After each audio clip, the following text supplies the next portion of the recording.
Assalamualaikum warahmatullahi wabarakatuh. Kembali lagi dengan saya Tama dalam Ada Apa Gerangan. Bagaimana kabar kalian? Semoga selalu diberikan kesehatan dan juga rezeki yang cukup. Kita kembali lagi di Ada Apa Gerangan 2 yang akan khusus membacakan kisah-kisah misteri bersambung. Kita lanjutkan cerita sebelumnya tentang teror arwah gentayangan dari Santi yang meninggal karena kecelakaan.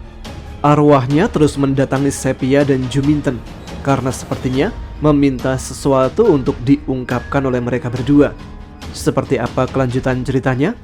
Teman-teman Ada Apa Gerangan? Ceritanya mulai dari sini.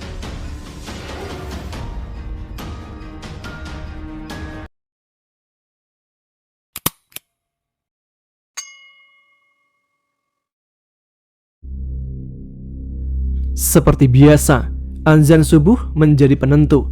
Berakhirnya teror Mbak Santi yang menghantui kami. Eva yang meditasi semalaman di depan lilin yang sudah padam sejak lama, kini tengah duduk di kursi memperhatikan kami bertiga yang saling peluk satu sama lain. Pukul 6 pagi, Isna bangun dari tidurnya. Ia nampak heran melihat kami bertiga yang tidur dengan bersandar di tembok ruang tamunya. Mbak, bangun, udah siang. Isna menepuk pelan kami bertiga secara bergantian. Juminten mengucek kedua matanya. Ia nampak masih mengantuk saat Isna membangunkan kami. Aku dan Dista bergantian memasuki kamar mandi. Masih terbayang di ingatanku tentang Mbak Santi yang menghantui kami. Terus, yang kamu dapat dari bersila semalam itu apa, Fa? Tanya Dista pada Eva yang duduk di samping Juminten yang melanjutkan tidurnya. Itu iblis karena matinya Santi tidak disucikan, jawab Eva dengan nada serius. Terus mau dibongkarkah kuburan Santi? Kali ini suara Juminten yang tidur di paha Eva mulai penasaran. Kamu aja Jum yang ngebongkar, terus sekalian yang mandiin dan buang susuknya Mbak Santi, jawabku menimpali Juminten. Aslinya gimana sih Santi bisa jadi hantu begitu? Tanya Dista heran ke arah kami. Kamu sih kerja jauh-jauh, gak tahu kalau hantunya Santi tiap malam mengetuk pintu menawarkan kuenya, jawab Juminten panjang. Ah, mulutmu Jum, umpat Dista kesal. Emang iya, Mbak Santi mengetuk pintu tiap malam, Isna menimpali. Is, kamu itu tidur atau pingsan sih? Semalaman gak bangun, teman ketakutan. Kamu gak bangun enak-enakan, tanya Juminten pada Isna. Lah orang tiba-tiba bangun udah pagi, jawab Isna sambil tersenyum senang. Terus solusinya gimana ini Fa? Tanya Dista pada Eva. Ya harus memutus susuknya dengan datang ke rumah si dukun, jawab Eva santai. Kami berempat memandang Eva dengan tatapan heran. Bagaimana bisa tahu rumah dukunnya? Sedangkan Mbak Santi memasang susuk saja kami tidak tahu. Tenang, Santi nyimpen catatan alamatnya di kamarnya, ucap Eva menepis keheranan kami. Terus siapa yang ke rumah dukunnya? Tanyaku masih heran. Mereka beralih memandang ke arahku. Ya kita lah, jawab Dista singkat. Aku kan gak boleh keluar jauh Mbak, kataku memberi alasan. Aku yang bilang sama Bibi Eni habis ini, jawab Dista pelan. Jum, kamu anterin Eva pulang, ganti pakaian. Aku sama Sepia ke rumah Anam, kata Dista tegas memberi perintah. Kekesalan nampak muncul di wajah cantik kakak sepupuku. Siap Dan, jawab Juminten tak kalah tegas. Aku mengikuti Dista yang berjalan tergesa ke rumah Pak Anam. Bisa kutebak, pagi ini akan ramai karena ulah kakak sepupuku ini. Bahkan saat melewati depan rumahku, Dista malah menyelonong tanpa menoleh ke arah rumahku. Cepet sedikit Sep, jalan kok kayak siput, umpat Dista saat mengetahui jarak kami sedikit jauh. Iya Mbak, kamu jalan seperti mau berantem aja, sautku kesal. Pintu rumah Pak Anam digedor batu seukuran kepalan tangan yang dipungut oleh Dista di pinggir jalan tadi. Aku mengawasi sekeliling karena kelakuan brutal kakakku ini mengundang tanya di benak para tetangga yang mulai memperhatikan kami. Ngapain sih? Masih pagi mengetuk rumah orang keras-keras, anak tidak tahu sopan santun, kata Pak Anam saat membuka pintu rumahnya dan melihat Dista mengetuk pintu rumahnya dengan batu. Kire, yang gak punya otak itu kamu. Sialan, gara-gara anakmu tuh jadi hantu, aku ikutan stres. Kata makian Dista mulai keluar. Aku yang mendengarnya mulai gusar oleh ulahnya. Mana buktinya? Jangan asal ngomong kamu, saut Pak Anam dengan nada marahnya. Jancok tenan, kamu orang tua kayak binatang. Tadi malam naik becak setan Johan, kurang bukti. Anakmu semalam menghantuiku dengan menangis. Jancok tenan, ujar Dista dengan kata-kata kotornya. Ingin sekali aku menahannya dengan berbicara baik-baik. Tapi kelakuan barbar kakak sepupuku sudah terlanjur basah. Maka yang bisa aku lakukan hanya berdiri di halaman rumah Pak Anam sambil memperhatikan mereka. Tanpa babi bu, pukulan Dista mendarat di rahang Pak Anam yang menghalangi niat Dista untuk memasuki rumahnya. Aku terkejut saat menyaksikannya meski Dista jago dalam bela diri. Tapi kelakuannya sudah di luar batas sampai memukul Pak Anam. Dista memasuki rumah Pak Anam sebelum ia mendorong orang tua dengan tubuh 2 kali lipat dari tubuhnya. Sedangkan Pak Anam nampak mengerang kesakitan dengan memegangi rahangnya. Hati kecilku sebenarnya bersorak kegirangan karena kelakuan brutal kakakku perempuan itu setidaknya membalaskan sakit hatiku beserta Sofi yang sampai sekarang sakit. Dari luar terdengar suara kamar Mbak Santi yang diobrak-abrik oleh Dista. Ia mencari-cari catatan yang dimaksud oleh Eva. Setelah puas mengacak-acak rumah Pak Anam, Dista keluar dengan buku catatan kecil di tangannya. Kamu kalau mau lapor tak tunggu, kalau emang niat mencari gara-gara sama aku, ucap Dista sinis ke arah Pak Anam.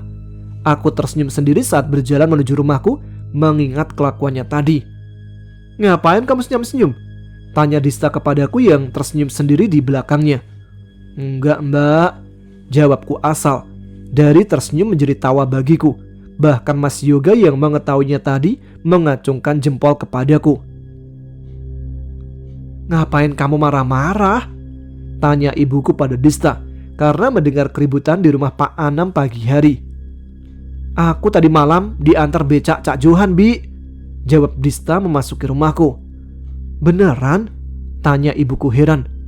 Dibilangin kok gak percaya sih, jawab Dista berlalu menuju dapur rumahku. Ia sudah mengambil piring. Beneran Sep? Tanya ibuku lagi kepadaku. Bohong, jawabku asal. Bohong, gigimu Sep, Dista menimpali. Ia sudah mengambil nasi di piringnya. Jelasnya yang mana yang benar? Ibuku bertanya memperjelas. Le, Sep ya aku ajak keluar habis ini ya, kata Dista yang sudah menyantap makanannya. Mau kemana sih? Kok main aja? Jawab ibuku dengan nada menolak.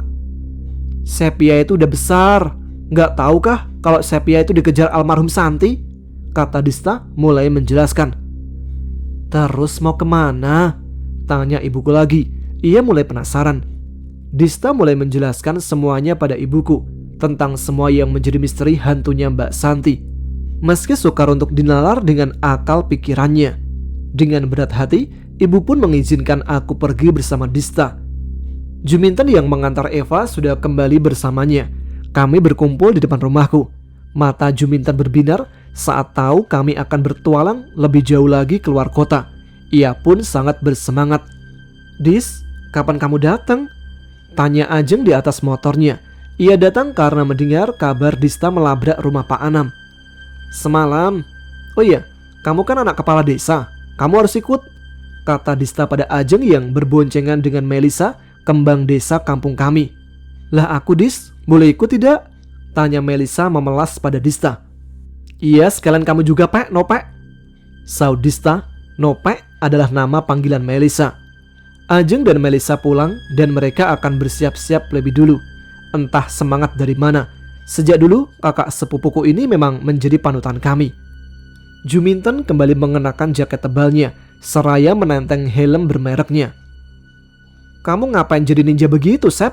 Tanya Juminten yang melihatku mengenakan masker putih dengan helm yang sudah kupakai. Ah, bacot, sautku asal, lalu melemparkan kunci motorku kepadanya. Aku lebih memilih berboncengan dengan Juminten daripada dengan Dista, karena bisa-bisa dibuat senam jantung nantinya. Pakai Satria lagi? Tanya Juminten kepadaku. Iya, kunci yang putih lupa naruhnya, jawabku, karena sudah kucari-cari tidak ketemu juga, meski ada kunci serepnya. Dista sudah berpamitan pada orang tuanya dan menjelaskan kemana kami akan pergi. Begitupun dengan Ajeng dan Melisa, mereka sudah siap di depan rumahku. Dis, adiknya dijaga ya, kata ibuku sebelum kami pergi. Iyo Leen, pasti pulang kok, jawab Dista santai. Sep, jangan lupa pesan ibu, kata ibu kepadaku. Aku hanya mengangguk pelan setelah mencium kedua pipinya. Kami sudah siap di atas motor masing-masing. Dista berboncengan dengan Eva dan Melisa bersama Ajeng, sementara aku lebih memilih dengan duoku yaitu Juminten. Perjalanan yang akan menempuh jarak yang sangat jauh, sebuah kota di Provinsi Jawa Tengah, kami mulai pukul 10 siang ini. Harapan kami hanya agar teror Mbak Santi cepat berakhir dengan usaha terakhir kami ini. Dan petualangan di depan saat ini adalah awal kami berenam terjebak dalam iblis yang menjelma dengan wujud Mbak Santi. Perjalanan menuju Jawa Tengah yang amat melelahkan tak mengurangi niat kami. Beberapa kali aku dan Juminten salah jalan atau bahkan salah belok saat menjumpai perempatan. Karena Dista yang memimpin di depan mengendari motor seperti orang kesetanan. Kupasang earphone di kedua telinga menikmati perjalanan jauh dengan mendengarkan lagu kesukaanku. Beberapa kali kami singgah serta istirahat di pom bensin untuk melepas penat sebentar. Bokongku sudah terasa panas selama perjalanan yang kami tempuh. Berulang kali, aku dan Juminten bergantian menyetir karena lelah. Tengah malam, kami sudah sampai di kota Klaten, Jawa Tengah. Dista dan Eva bertanya pada penduduk sekitar tentang alamat yang akan kami tuju. Ajeng dan Melisa memasuki minimarket membeli minuman dingin. Aku dan Juminten selonjoran saling bersandar punggung di teras depan minimarket. Kami berdua sudah hilang semangat juang untuk meneruskan perjalanan. Jum, suaraku lirih. Sautan Juminten tanpa semangat. Padahal waktu di Malang tadi, ia yang paling bersemangat. Melisa yang baru keluar dari dalam minimarket bergabung bersama kami. Ia malah tiduran di lantai, menyandarkan kepalanya ke pahaku, tidak peduli dengan lantai kotor bekas pijakan alas kaki pengunjung minimarket. Duh, hampir sama dengan pemulung, ujar Ajeng saat mengetahui kelakuan kami bertiga. Kami bertiga diam tak menjawab candaannya. Bahkan saat Ajeng mulai memotret kami beberapa kali pun, kami masih dengan posisi yang sama. Dista dan Eva berjalan ke arah kami. Mereka sudah mendapat informasi tentang desa yang akan kami tuju malam ini. Heh, ayo berangkat. Suara Dista mengajak kami untuk memulai perjalanan lagi. Ajeng berjalan ke arah motornya. Ia nampak kembali bersemangat saat berada di atas jok motornya. Sedangkan kami bertiga masih dalam posisi seperti tadi. Air mineral dan beberapa minuman bervitamin C yang dibeli Ajeng bersama Melisa tadi sama sekali tak kami sentuh. Sep, Jum, Melisa, ayo berangkat. Lanjut Dista pada kami bertiga yang sama sekali tak bergerak. Jangan ngulur waktu lah, saut Eva yang berdiri di samping Dista. Jadi berangkat atau nginep sini aja? Tanya Dista. Kami bertiga masih diam tak bergerak. Meski tak tidur, kami sengaja memejamkan mata. Sep, suara Juminten bertanya kepadaku. Jawabku malas, membalas sautan Juminten tadi saat aku memanggilnya.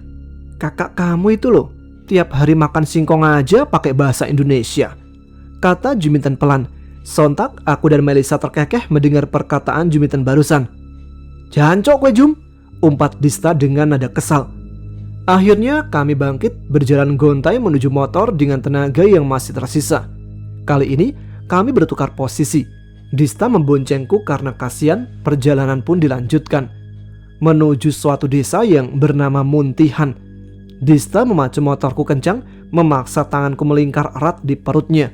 Beberapa kali helm yang kukenakan beradu dengan helm Dista akibat rasa kantuk yang tak bisa aku tahan. Gas motor disentakkan dengan keras. Dista sedang mengerjaiku, berkali-kali membuat rasa kantukku sedikit hilang karena ulah jahilnya.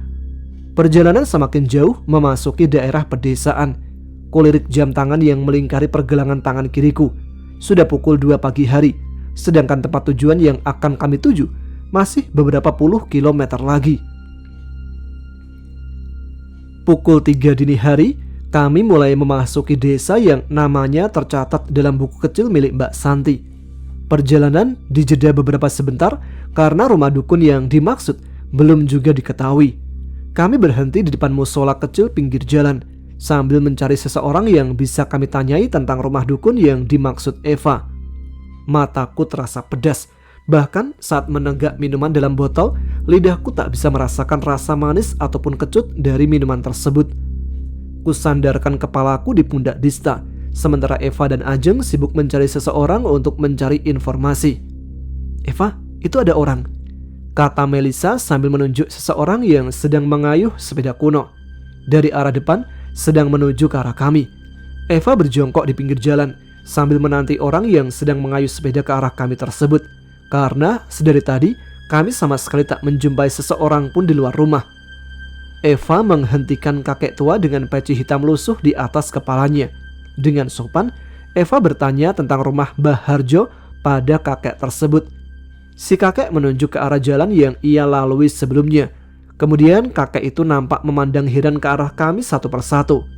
Eva memberitahu kami bahwa rumah Mbah Harjo yang akan kami tuju masih jauh di depan, melewati hutan, dan rumahnya berada di atas perbukitan. Si kakek yang sudah melanjutkan perjalanannya berbalik, menawari kami untuk singgah di rumahnya lebih dahulu, mungkin karena kasihan melihat kami yang sudah letih kecapean selama perjalanan menuju ke sini. Dengan senang hati, kami menerima niat baiknya. Di rumah berdinding dari anyaman bambu milik kakek yang bernama Mbah Darkun dan istrinya Mak Ijah, kami dijamu dengan ala kadarnya. Aku tidur di gate depan rumah Mbah Darkun bersama Dista dan Juminten. Sedangkan Eva dan Melisa, sebelum aku terlelap, mereka nampak berbincang dengan Mbah Darkun di ruang tamu. Kami bangun ketika hari menjelang sore. Kami berenam berpamitan pada Mbah Darkun dan Mak Ijah, meski badan masih belum pulih sepenuhnya dari rasa letih. Setidaknya tidurku pulas tanpa gangguan seperti malam sebelumnya. Kali ini dengan terpaksa aku yang menyetir, karena Juminten menolak untuk memboncengku lagi. Ia tahu sedang kumanfaatkan dengan menyuruhnya lebih banyak menyetir dibandingkan aku selama perjalanan ke sini. Eva yang membonceng Dista berada paling depan, disusul Melisa bersama Ajeng, lalu yang paling belakang aku dan Juminten. Laju motor kami pelan karena jalan yang dilalui tanah kering di tengah persawahan. "Sep," kata Juminten di tengah perjalanan kami. "Apa?" sahutku sambil terus konsentrasi karena jalan yang kami lalui semakin sulit. "Sebenarnya kita itu mau ke rumah dukun, apa mau cari rumput?" kata Juminten. Karena semakin jauh motor kami melaju, hanya hamparan persawahan diselingi hutan sengon yang sengaja ditanam. "Cari jimat, Jum," sautku asal menimpali perkataan konyolnya. Juminten menepuk keras punggungku. "Katanya petualangan," lanjutku mengingat Juminten yang dari awal semangat dengan tujuan sekarang ini. "Ah, jidatmu," umpatnya kesal. Kami terasa aneh di mata orang-orang yang dari tadi kami jumpai. Mereka sedang menggarap sawah. Mungkin karena muka kusut kami, atau mungkin karena setelan baju kami yang mencolok seperti anak kota, sehingga terasa aneh bagi mereka. Hari semakin sore saat memasuki hutan, dan hal yang kutakutkan benar terjadi. Tidak ada jalan lagi, alias jalan buntu di tengah hutan belantara. Apalagi kami sudah jauh masuk ke tengah hutan. "Jancok!" Dista menendang rerumputan karena kesal. Hanya ada jalan setapak yang mengarah jauh ke dalam hutan, sedangkan petang hampir tiba. "Terus gimana ini?" tanya Melisa yang mulai gusar di atas motornya. "Lanjut atau pulang?" Eva menimpali. Ia juga nampak ragu karena yang kami tuju bukan rumah dukun tapi hutan belantara. "Aku sih yes," jawab Ajeng. "Aku lanjutlah daripada pulang tanpa hasil." Dista mulai bersiap menyalakan senter di tangannya. "Kamu gimana, Mel?" tanya Eva melirik ke arah Melisa. "Yes," jawab Melisa bersemangat mengangkat tangan kanannya ke atas. "Kamu, Jum?" Kali ini Dista yang bertanya pada Juminten yang duduk di belakangku. "Yo lanjutlah, petualangan kok," saut Juminten semangat. Kudorong punggungku ke belakang ketika mendengar jawaban Juminten. "Kamu, Sep?" Dista bertanya kepadaku. "Pulang," jawabku kesal sambil melengos. Padahal ia juga tahu meski aku ingin pulang, aku sudah kalah dalam hak suara dalam kelompok gila ini. Perjalanan akan dilanjutkan dengan berjalan kaki di malam hari. Aku sudah gusar karena hari sudah gelap. Ku cari senter kecil yang kubeli waktu perjalanan kemari tadi. Aku sengaja membeli senter karena lampu kamar mandi di pom bensin tempat kami singgah tadi lampunya mati. Suara binatang malam bersautan di antara pepohonan. Sebenarnya aku tidak yakin bagaimana mungkin ada rumah di tengah hutan belantara begini dan orang macam apa yang tinggal di tengah hutan seperti ini. Kami mulai berjalan beriringan.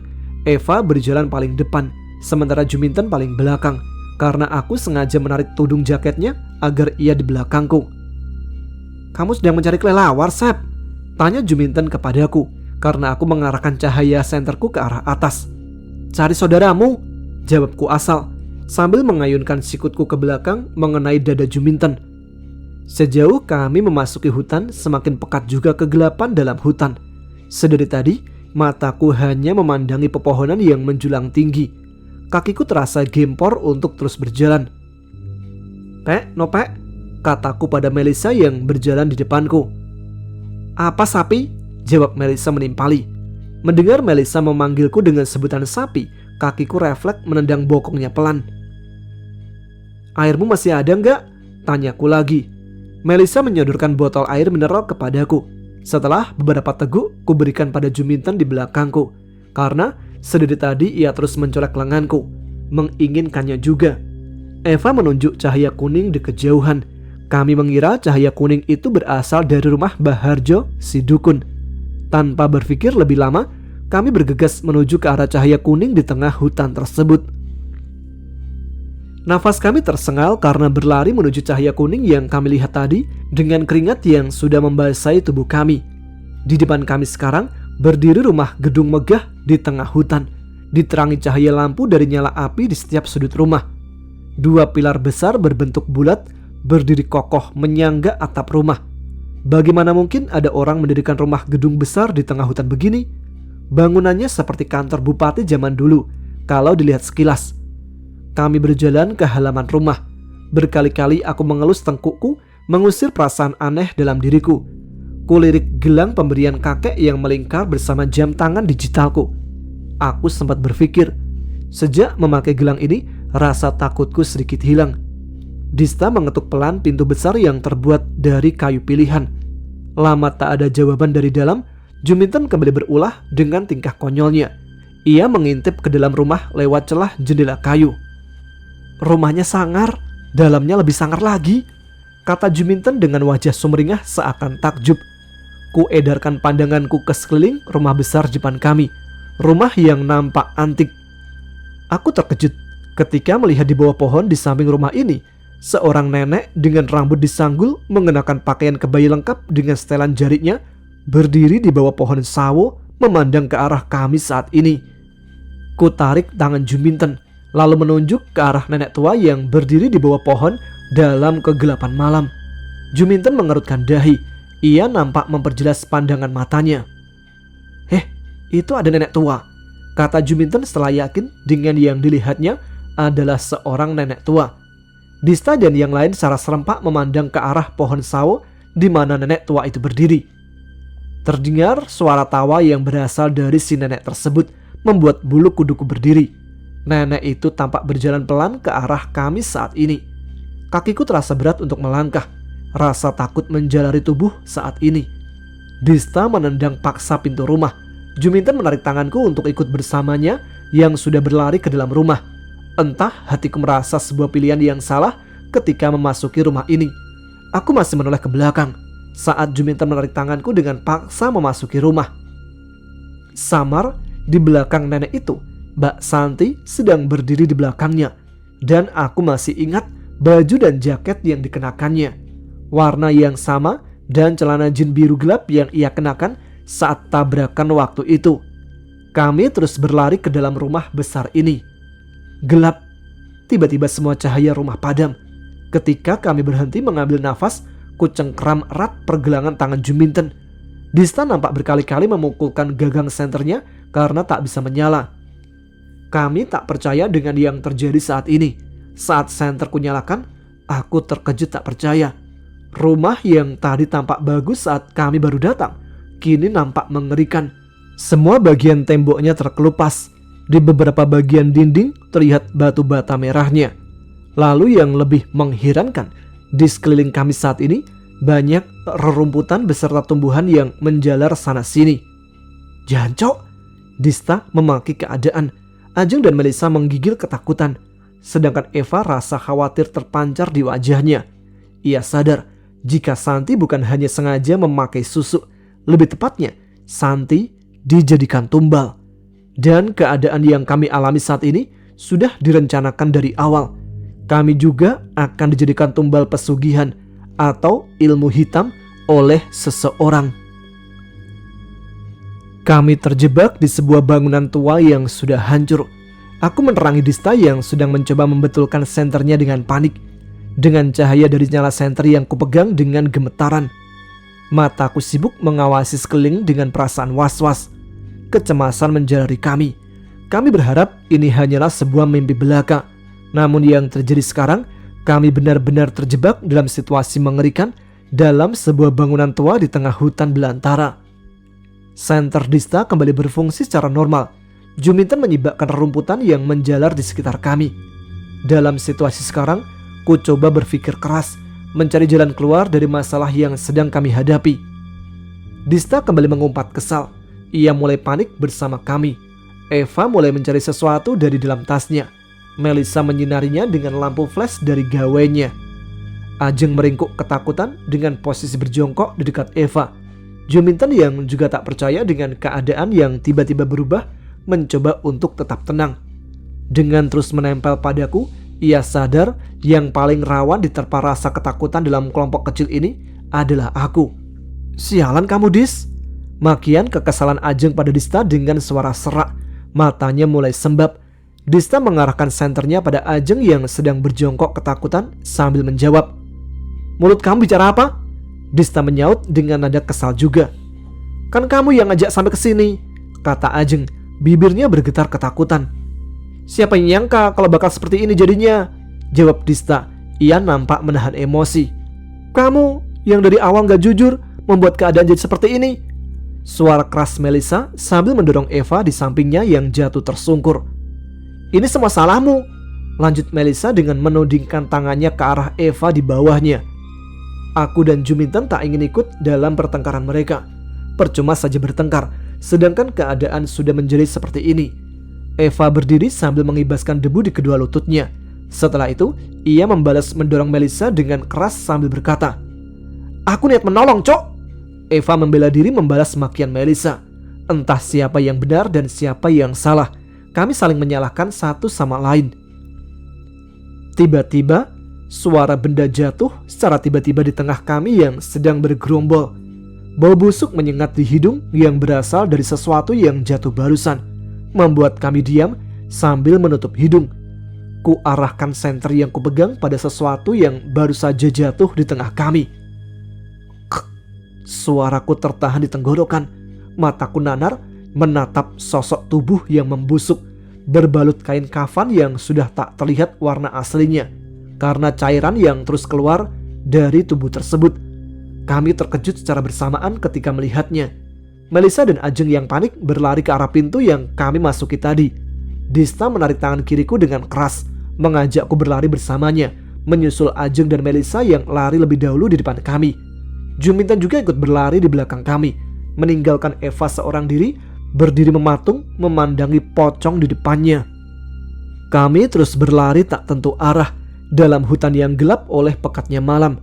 Suara tawa cekikikan seorang perempuan mengiringi kami yang berlari sambil panik, semakin menjauh dari bangunan tua tadi dengan rasa ketakutan dalam diri kami.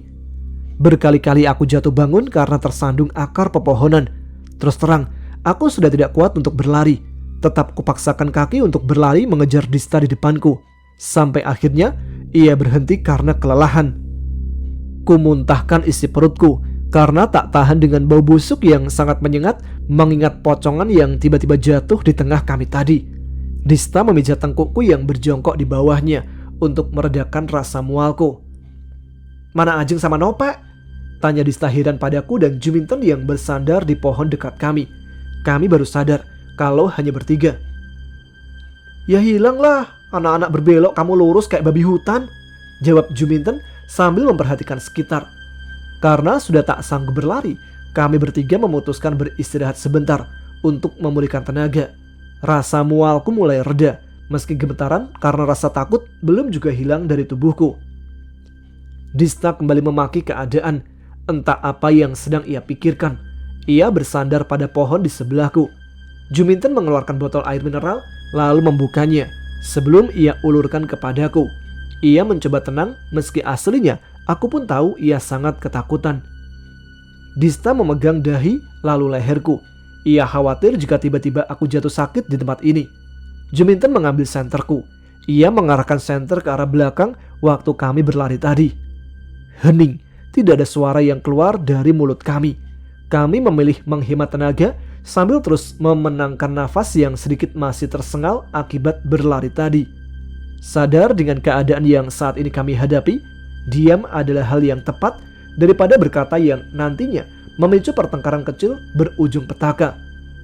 Hawa dingin yang kami rasakan tidak menghilangkan keringat yang terus bercucuran dari badan kami. Ku tegak lagi air minum botol yang Juminten berikan kepadaku.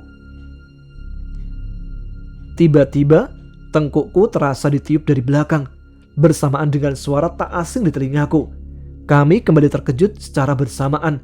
Suara kaki yang diseret kembali terdengar di tengah hutan berselimut kabut tebal malam ini. Terdengar pelan namun sangat jelas. Suara itu di belakang kami. Aku dan Dista tak berani menoleh ke arah belakang. Meski rasa penasaran mulai datang, aku tetap diam duduk di akar pohon di bawah Juminten. Badan kami sama gemetar, keringat kembali bermunculan di dahiku. Pelan-pelan aku berdiri, meski suara kaki yang diseret semakin dekat dan sangat jelas di telinga kami. Dista memegang senter dengan gemetaran yang ia arahkan ke depan, sementara Juminten tiada kapoknya. Pelan-pelan ia arahkan senter di tangannya ke arah suara di belakang kami. Juminten tampak terkejut ketika menoleh ke belakang. Ia kemudian mencoba menenangkan diri sambil memberi kode kepadaku dan Dista. Suara semakin dekat tepat di belakang kami.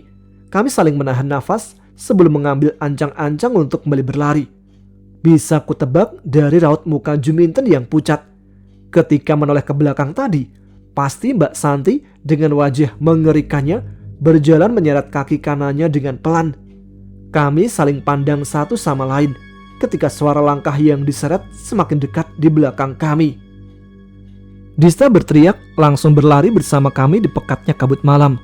Aku tak menyalahkan teriakan kotornya, karena berkat teriakan kotornya lariku kembali bersemangat.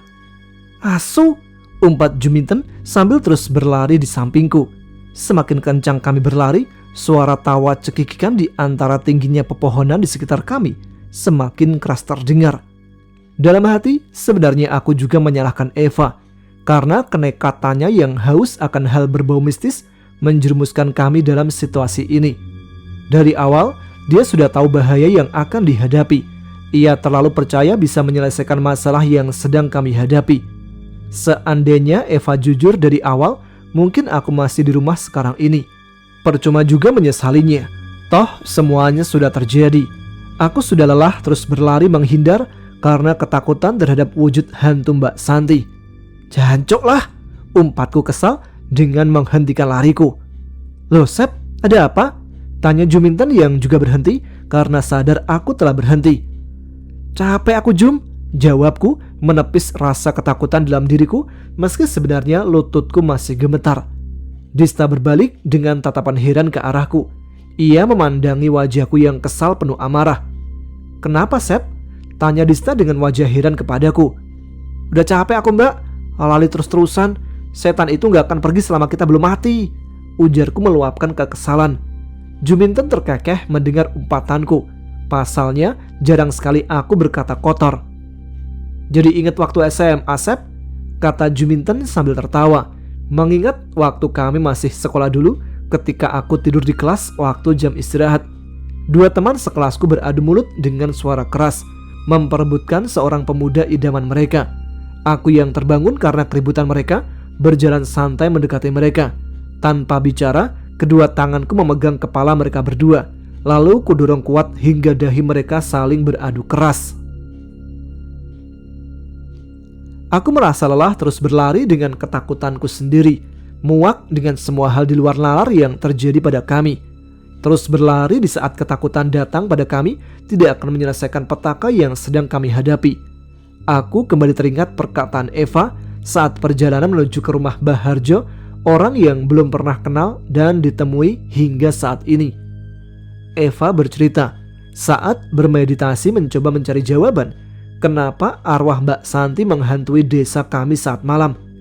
Mbak Santi dijadikan tumbal pesugihan oleh orang tuanya, sedangkan yang mengantar Mbak Santi ke rumah Baharjo adalah Cak Johan.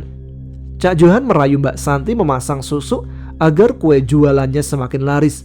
Atas perintah Pak Anam, ayah Mbak Santi, Cak Johan tergiur oleh rayuan Pak Anam yang memberikan beberapa juta uang kepadanya, padahal ia tidak tahu jika akan dijadikan tumbal pesugihan Pak Anam.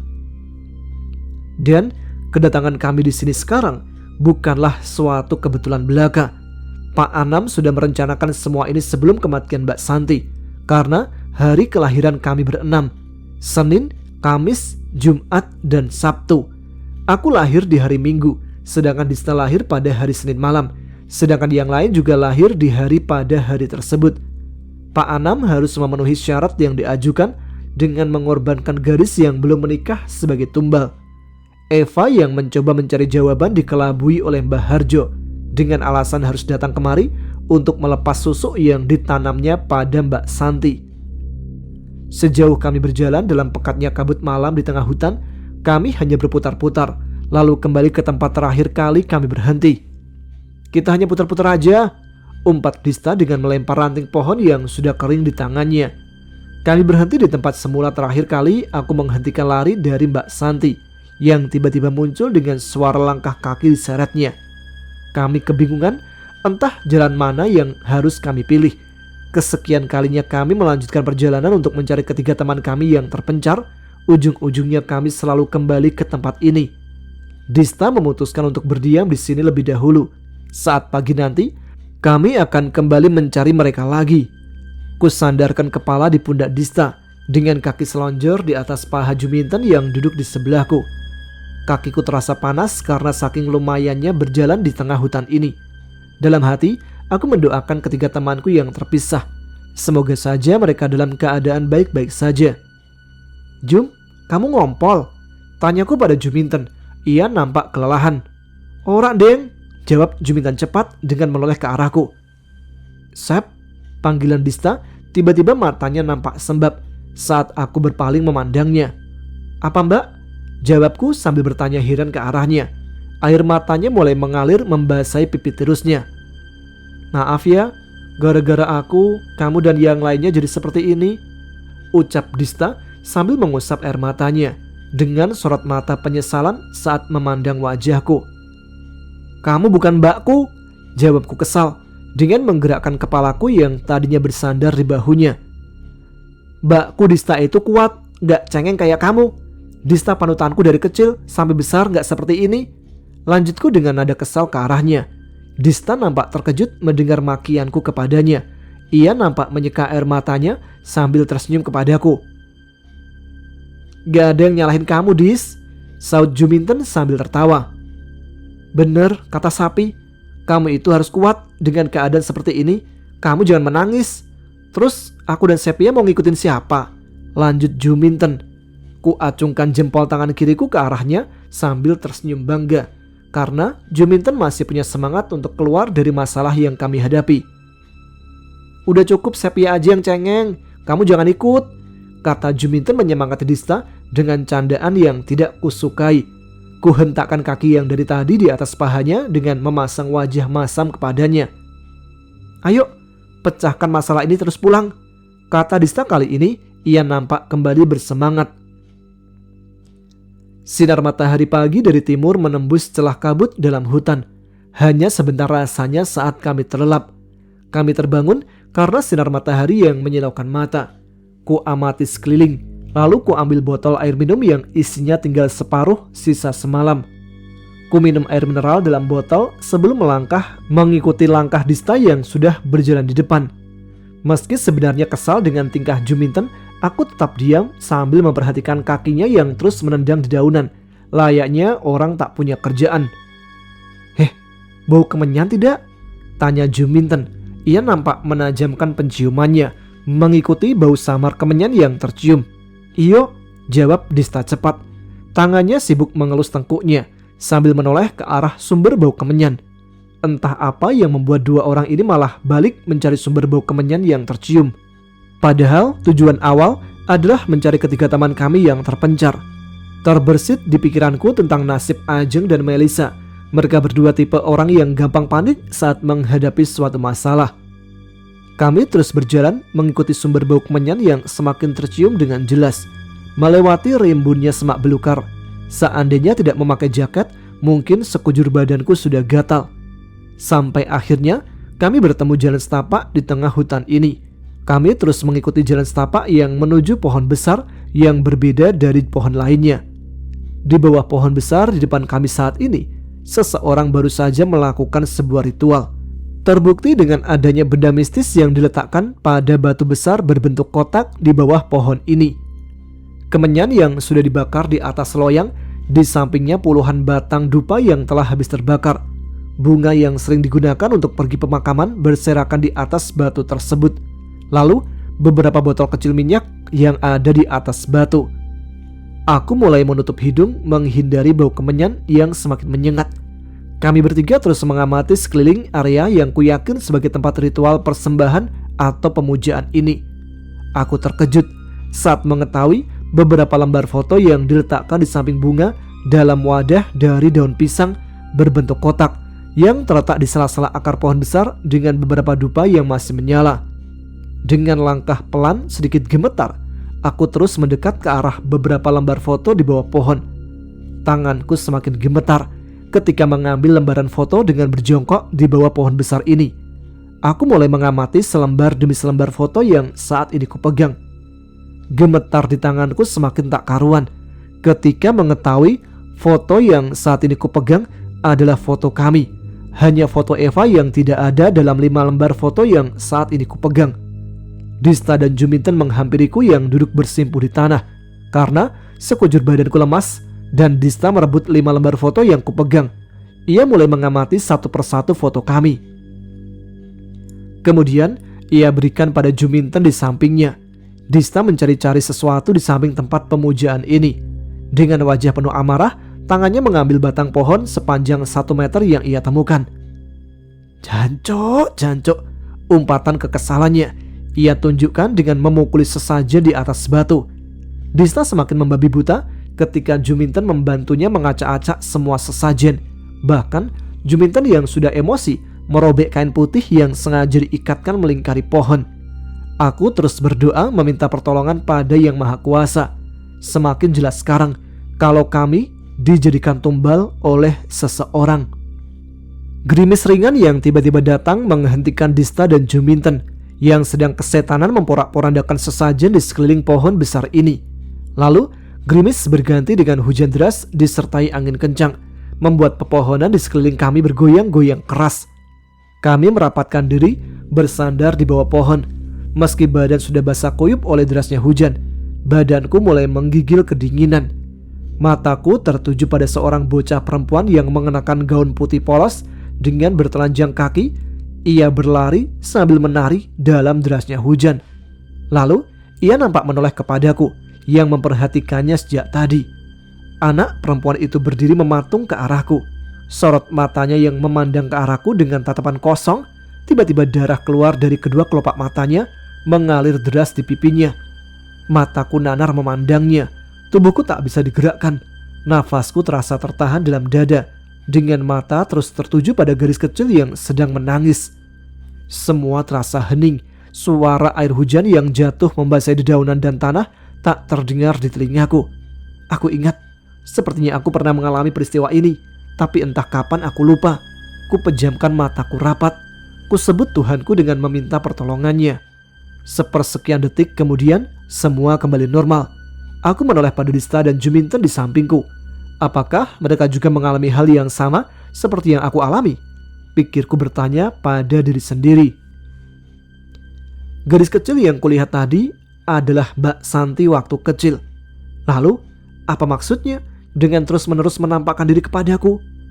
Tanganku mengambil selembar foto yang sudah basah oleh air hujan. Ini adalah foto Ajeng yang diupload di sosial media miliknya. Amarahku naik saat tahu di balik foto Ajeng ada tulisan nama lengkap Ajeng dengan tanggal lahirnya, serta pasaran hari Jawa yang ditulis dengan tinta merah. Tanganku mengepal erat. Aku tidak mau mati di sini. Kuputuskan untuk kembali ke bangunan yang tempat kami terakhir berpencar, berharap Eva masih menunggu di sana. "Mbak," kataku lirih, lalu menoleh pada Juminten di sebelahku. "Jum, ayo kita kembali ke rumah tadi," lanjutku pada mereka berdua. "Berangkat, Sep," jawab Juminten cepat dengan tatapan penuh arti kepadaku yang disertai anggukan Dista. Kami berjalan di tengah derasnya hujan, mencari jalan menuju ke rumah yang telah hancur semalam. "Kita beneran dijadikan tumbal," kata Juminten di sela perjalanan kami dengan menunjukkan kertas putih bertuliskan nama lengkap Eva. Tak terasa air mataku meleleh. Hatiku terasa sakit saat mengetahui semua ini. Apa salah kami kepadanya sehingga ia menjadikan kami tumbal, bahkan anak perempuannya sekalipun? "Semoga teman-teman masih selamat," kata Dista. Ia nampak merasa bersalah dengan semua yang terjadi. Hujan telah reda meninggalkan dedaunan dan tanah yang telah basah oleh guyuran hujan. Kami sudah sampai di depan bangunan semalam. Tanpa rasa takut, Juminten menerobos masuk lebih dulu, diikuti Dista di belakangnya. Tak ada tanda-tanda keberadaan Eva di sini. Hanya tas miliknya yang tergeletak di samping tembok bobrok karena usia bangunan ini. Kami terus mencari Eva. Bahkan beberapa kali Juminten dan Dista berteriak memanggil namanya. Putus asa karena usaha kami tak membuahkan hasil, aku duduk di tembok yang telah roboh sambil berharap cemas memikirkan mereka. Aku terkejut saat pundak kiriku ditepuk pelan dari belakang. Aku menoleh cepat ke arah belakang melihat siapa yang menepuk pundakku. Sedangkan Dista dan Juminten sedang memeriksa tas Eva di depanku saat ini. "Fa?" panggilku saat tahu di belakangku saat ini adalah Eva yang tiba-tiba muncul. "Dari mana aja kamu?" tanya Dista pada Eva yang berdiri di belakangku. "Eva, kamu kenapa? Laparkah? Ini ada roti dalam tas yang kamu tinggal di sana," kata Juminten melihat wajah pucat Eva sambil menunjuk ke arah tas Eva yang dipungutnya tadi. Lama Eva tak menjawab. Ia hanya diam berdiri dengan tatapan kosong ke arah kami. "Stres Sarah ini gara-gara tidur bareng pocongan semalam?" tanya Dista karena Eva hanya berdiri mematung. Dengan wajah pucat serta tangan dinginnya yang menyentuhku tadi membuat penasaran di benakku saat memandang wajahnya. "Kayaknya beneran gila dia," saut Juminten yang memandang keanehan di wajah Eva. Lama Eva terdiam tak menjawab semua pertanyaan kami. Lalu tiba-tiba ia berkata, "Aku udah gak bisa keluar dari sini. Tapi kalian semua bisa. Cepat, ambil kotak dalam kuburan belakang pohon beringin," terang Eva dengan wajah dingin. Cahaya di wajahnya tidak seperti dulu. "Kamu kenapa sih, Fa?" tanyaku lirih pada Eva. Aku khawatir dengan keadaannya. "Aku gak apa-apa, Sep. Maaf, gak bisa nganterin kamu keluar dari sini," jawab Eva, kemudian memelukku erat sambil tersenyum. Entah apa, dari kata-katanya, yang jelas saat ini tubuh Eva terasa sangat dingin saat memelukku. "Apa kamu melihat Ajeng sama Melisa?" tanya Dista pada Eva yang melepaskan pelukannya kepadaku. Eva menunjuk sebuah pohon besar di balik bangunan besar yang telah rusak ini. "Di sana?" Juminten memperjelas pertanyaan Dista tadi pada Eva yang dibalas anggukan pelan Eva. Dengan berlari karena tak ingin kehilangan teman kami lagi, Dista bersama Juminten berlari memutari bangunan menuju pohon yang dimaksud oleh Eva. "Cepat, Sep, sebelum terlambat," kata Eva kepadaku. "Aku nunggu di sini aja," lanjut Eva. Kemudian ia duduk di tempatku duduk tadi. Aku berlari menyusul Dista dan Juminten yang lebih dulu menuju ke arah pohon yang dimaksud Eva. Setelah memastikan Eva akan menungguku menjemput dua rekan kami lagi, aku berdiri kaku melihat ke arah pohon. Mataku tak percaya dengan yang kulihat saat ini. Tangisku pecah saat dengan jelas kupastikan tubuh yang tergelantung dengan tali yang melilit leher itu adalah Ajeng. Ajeng tergantung dengan seutas tali tambang yang melilit lehernya. Dengan mata melotot serta lidah yang menjulur keluar, tubuhnya tergantung di antara 9 mayat perempuan yang bernasib sama sepertinya, dengan ratusan lalat yang menghinggapi tubuhnya. Aku kembali bersimpuh dengan tangan menutup mulutku, seakan tak percaya dengan apa yang kulihat saat ini. Sial, apalagi ini? Umpat Dista tak percaya dengan semua yang dilihat dengan matanya. Oke, ceritanya sampai di sini dulu ya. Bagi yang penasaran banget dan pengen baca duluan, nanti linknya saya taruh di deskripsi. Cerita dari Sepia. Terima kasih untuk teman-teman yang telah menyimak setiap episode Ada Apa Gerangan. Silakan subscribe bagi yang belum, tuliskan komen, tunjukkan eksistensi kalian. Saya Tama pamit, tetap semangat, jaga kesehatan. Wassalamualaikum warahmatullahi wabarakatuh.